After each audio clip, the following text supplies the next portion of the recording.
אני יוצא מהרחובות העשירים לספר לכם על השכונה שבה אנו חיים, על הארצי שמרביצים לנו ולוקחים את הכסף, גננים שמעצבים לנו את העסק, מנקים שאם יש לכלוך, מנקים מההתחלה, פיליפיניות שעובדות מאחוריי, זאת העלה. זאתי השכונה שבכל בית בחצר שתי בריכות, אבל עכשיו חורף וקר, אז אי אפשר לשחות. כל השחור מזמן הפך כבר לירוק, וב1:30 בלילה רואים מחוץ לחוק על הגג יש מסוק, מתכונן לנחיתה פיליפינית מאחרת, אז דופקים בביתה. במקום לנקות, היא רואה אור מרוץ סבון, תגיד לג'פרי שיביא כוסה ושב מול החלום, ותראה איך אחד חוטף כדור לו בשבילו, שלד העיף ששיחק טניס עם אבא שלו.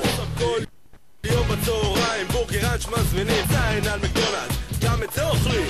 כל יום תשמע סיפור אחר שישמע לך לא נכון, אחד לא נתן לשכן שיחה בפלאפון, ואחר שקנה למבורגיני בשביל הכיף. חזרתי מהבית בצרפת אני עייף, כבר 10 בתים, כל אחד בדיפרנציטי, אחד בהוואי, או אולי זה בתהיטי. אבא קנה לי אוטו ואמרתי זה הכל, למרות שהוא בזבז סכום כסף די גדול, כי התרקדתי ללימוזינה עם הטלוויזיה הקטנה, למרות שהיה קשה לקלוט את התמונה, והריח של הז'אן פול גוצ'ה כבר הפסיק, כי לא הספקתי להגיע בזמן לבוטיק. לפעמים אני רוצה לעבור לצרפת לווילה, אבל זאת תהיה השכונה שלי וזאת הצהלונים. אף אחד לא מתעסק עם השכונה, הצהלונים. אבא קנה לי מדינה קטנה, הצהלונים. לא קוראים עיתון, קוראים את המדע, הצהלונים. צפונים מסריחים אחד אחד, הצהלונים. אף אחד לא מתעסק עם השכונה, הצהלונים. אבא קנה לי מדינה קטנה, הצהלונים. שמים את בברלי בצד, הצהלונים. אנחנו צפונים מסריחים אחד אחד. איך הייתם מרגישים לו חייתם בתוך וילה, והייתם צריכים לומר את האמת כמו רפי קילה? כל 4 שנים עוברים למדינה אחרת, ובינתיים הגבינה הולכת ומתפוררת. עדיין מרגיש שהכבד אבסקר, ופותח את הארון עד אוטריניון נגמר, ואז רוצה ללכת לאכול קצת קוויאר, ומגלה ששום דבר כבר לא נשאר.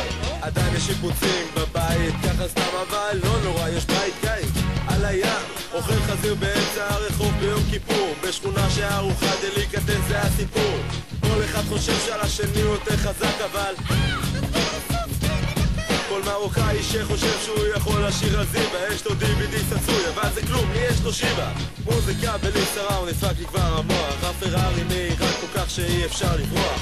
כל המרשרשים שנכנסים אל הכיסים, והילד ששואל את אבא, אבא, לאן הם טסים? והאבא מצוברח, לא יודע מה לומר, כי המטוס בתדלוק, כי אפשר עד מחר, מתנה או 2 מחנות צעצועים, ואז מוציא כרטיס אשראי או צ'ק עם 7 אפסים. אל השכנים הקרצים מוזיקה תמיד מפריע, אבל אבא מכיר שוטר בכיר, אותי זה מרגיע. לא שם על החוק ממש מזמן, מאז שאבא הפסיק את העורך דין פלדמן, כי את מי שצריך להכיר אני מכיר.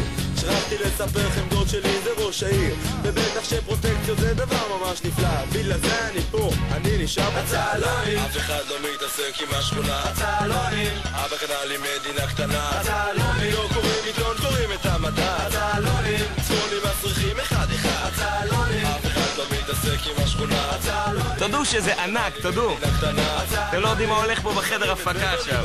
הצהלונים. אנחנו צפונים מסריחים אחד אחד.